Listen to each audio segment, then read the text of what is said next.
Governor Sarah Huckabee Sanders just called it the worst agricultural crisis since the 1980s.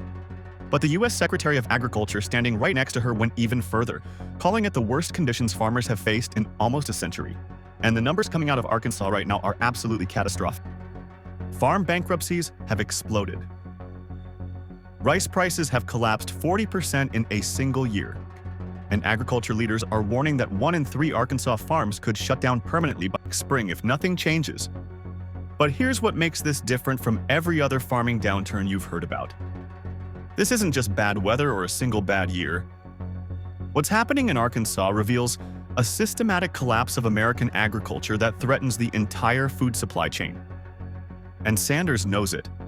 Her emergency meetings, her desperate pleas to Washington, and the tax exemptions she's scrambling to implement all point to one terrifying reality. Arkansas is ground zero for a farming apocalypse that could spread nationwide. So what exactly is destroying Arkansas farms at record speed? Why are bankruptcy lawyers putting up billboards next to rice mills? And if you think this only affects farmers, wait until you hear how this crisis is about to hit your wallet at the grocery store. Let me show you numbers that should absolutely terrify anyone who eats food. Arkansas farm bankruptcy filings doubled in the first quarter of 2025 compared to 2024, jumping from 45 Chapter 12 filings to 88. That's not a trend.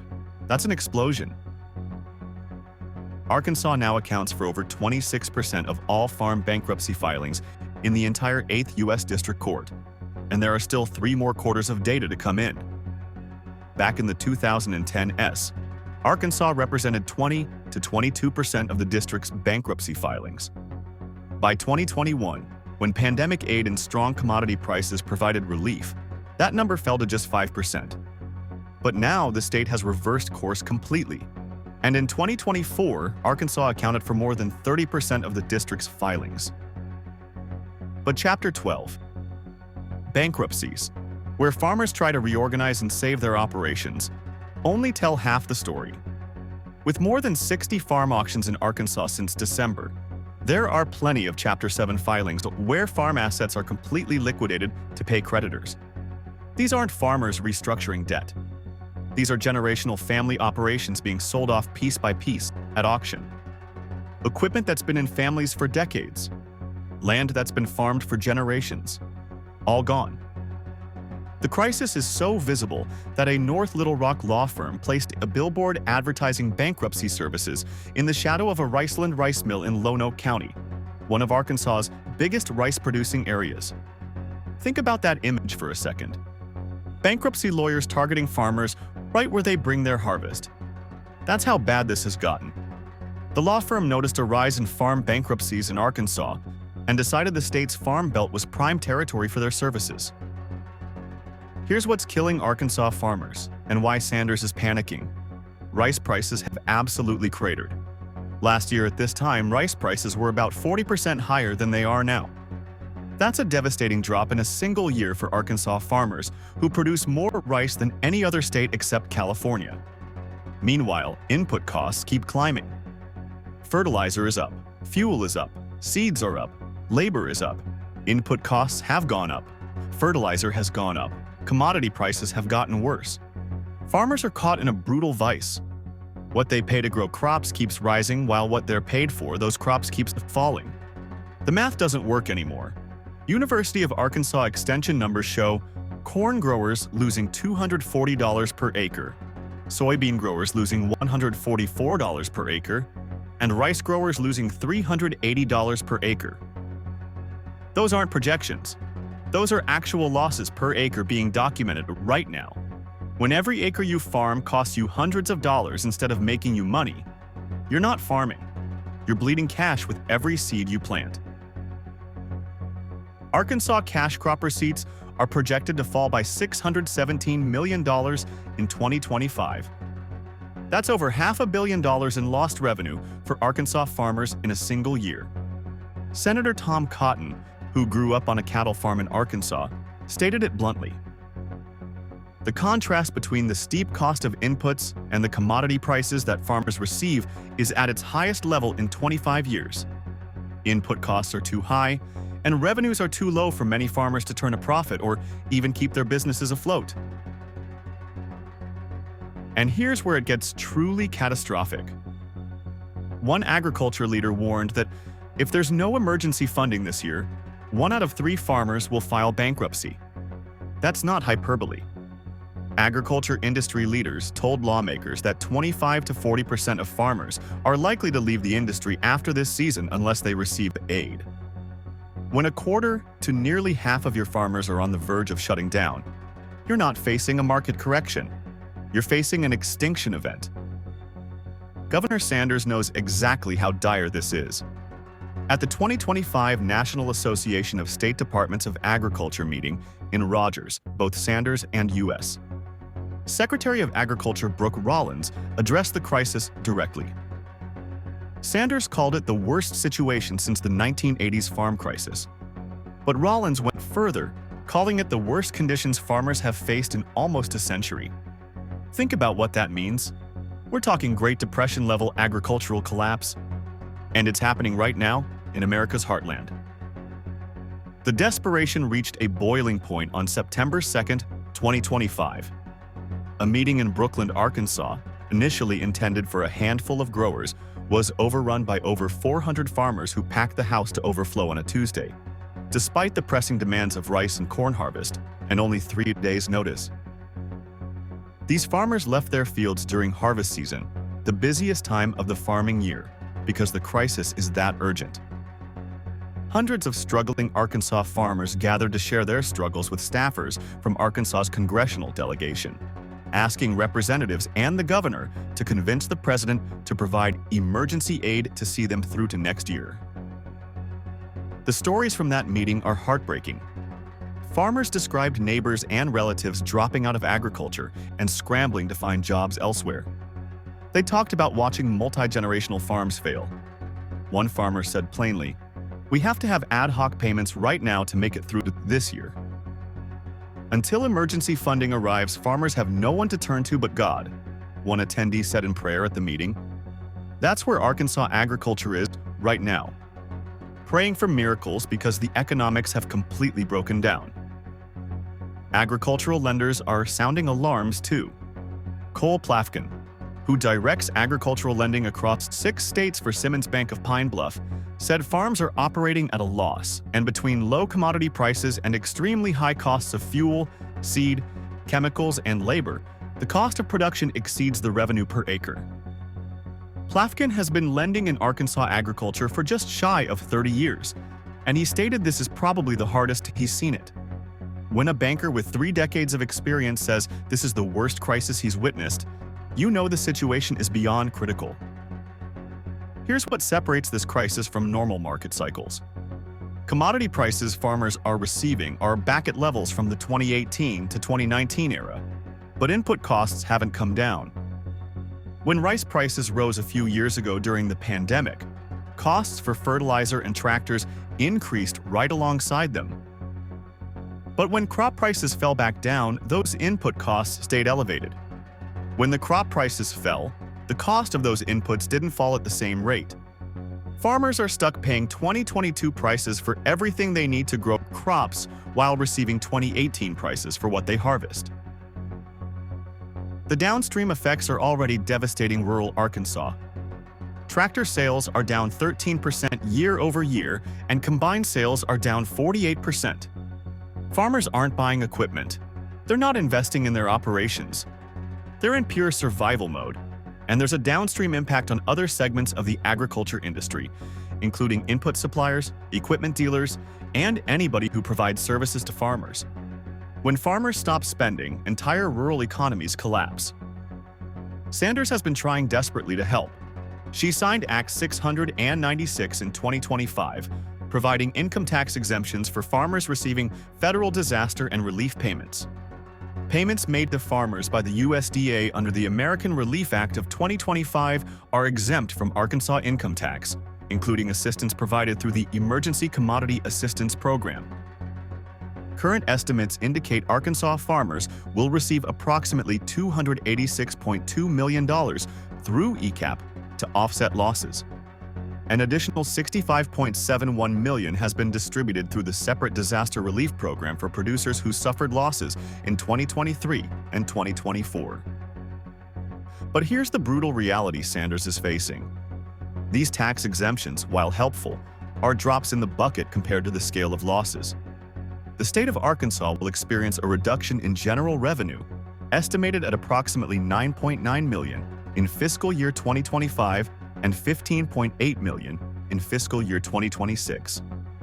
Sanders is sacrificing state tax revenue to try to keep farmers afloat, and it's still not nearly enough to solve the problem. The real crisis is that Sanders can't fix this on her own. Agriculture is Arkansas's largest industry. Its annual output is estimated at more than $24 billion.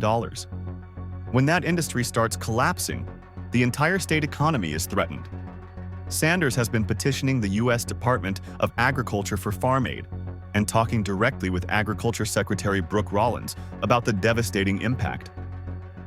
She's called farmers the backbone of Arkansas's economy and culture. She's said that farming is more than just a business, especially in small-town Arkansas. It's a way of life, the state's culture and history, and what knits communities together. Sanders understands that if Arkansas farmers disappear, something critical to the spirit of the state would disappear along with them. That's why her panic is justified.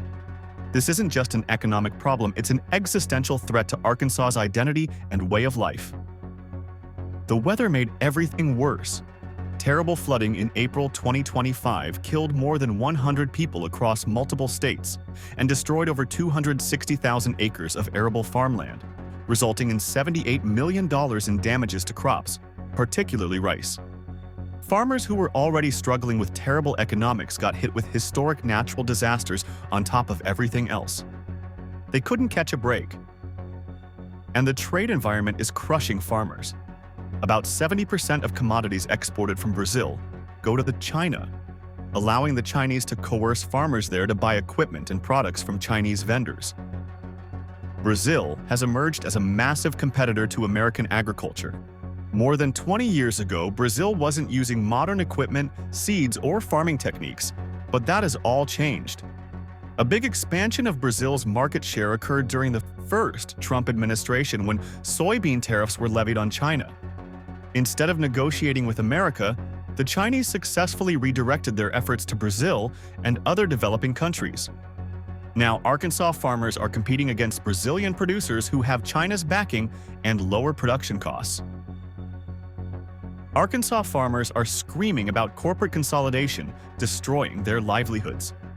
One farmer stated that basic macroeconomics shows that if the top 4 competitors in any sector control more than 40% of the market, abuses become likely, and that sector is approaching monopolistic risk, and that's where farming is at. Farmers can't pass costs down the supply chain. They're price takers, not price makers. When seed companies, fertilizer companies, and equipment manufacturers consolidate and raise prices, farmers have no choice but to pay or stop farming. Meanwhile, when commodity prices fall, farmers absorb every dollar of that loss. The federal response has been inadequate. Congress passed the One Big Beautiful Bill earlier this year with some farm relief provisions. The legislation updated the reference prices that determine when the federal government makes payments to farmers through the Price Loss Coverage Program to make up for low commodity prices. But while it provided relief in some areas, it won't be enough to cover losses that farmers are projected to face this year. The Price Loss Coverage Program was developed as part of Franklin D. Roosevelt's New Deal in 1933 to guarantee farmers a certain price for their crop. But in 2024, farmers were only being reimbursed by the federal government when commodity prices dipped below prices from about 12 years ago. The safety net has failed to keep pace with reality. Here's what economists are saying quietly behind closed doors. Agricultural economist Dr. Ryan Loy warns that the real numbers for Chapter 12 bankruptcies are probably worse than what he can discuss right now, because any numbers that are being reported are likely understating them. Chapter 12. Bankruptcy is a process that takes time. Farmers struggling under unsustainable economic weight aren't yet reflected in the most recent bankruptcy filings. The wave of failures showing up in statistics now represents financial distress that began months ago. The farmers hitting crisis point right now won't show up in bankruptcy data until next quarter or beyond. So what happens next? Sanders is doing everything within her power at the state level. She's exempting federal disaster payments from state income tax. She's meeting with federal officials. She's publicly advocating for emergency federal assistance. She's connecting Arkansas producers with international trade delegations to open new markets. A delegation from Taiwan is signing a letter of intent to purchase about $5 to $6 billion worth of corn and soybeans. But these measures are band-aids on bullet holes. The fundamental problem is that the economics of farming have broken. When it costs more to grow a crop than what you can sell it for, the only logical decision is to stop farming. And that's exactly what's happening across Arkansas. Farmers who've worked the land for generations are walking away. Equipment is being auctioned. Land is being sold. Communities built around agriculture for over a century are watching their economic foundation crumble. The Arkansas Legislative Council passed a resolution to respectfully urge President Donald Trump to implement targeted relief for Arkansas farmers in 2025. It's a recommendation, not policy, but it shows the desperation. State lawmakers are begging the federal government to act because they know state resources can't solve a crisis of this magnitude. Here's the part that should terrify everyone watching this, not just farmers. Agriculture is the foundation of the entire food supply chain. When farmers start failing at this rate, food prices will spike. Food availability will decline. Rural communities will collapse. And the consolidation that's already hurting farmers will accelerate as large agribusiness corporations buy up failed family farms at auction prices. The diversity and resilience of American agriculture will be replaced by industrial monoculture controlled by a handful of massive corporations. Sanders sees all of this. She grew up understanding farming. She knows what's at stake. And her panic is absolutely justified because Arkansas is canary in the coal mine for American agriculture. If 1 in 3 Arkansas farms shut down, the ripple effects will devastate the state's economy.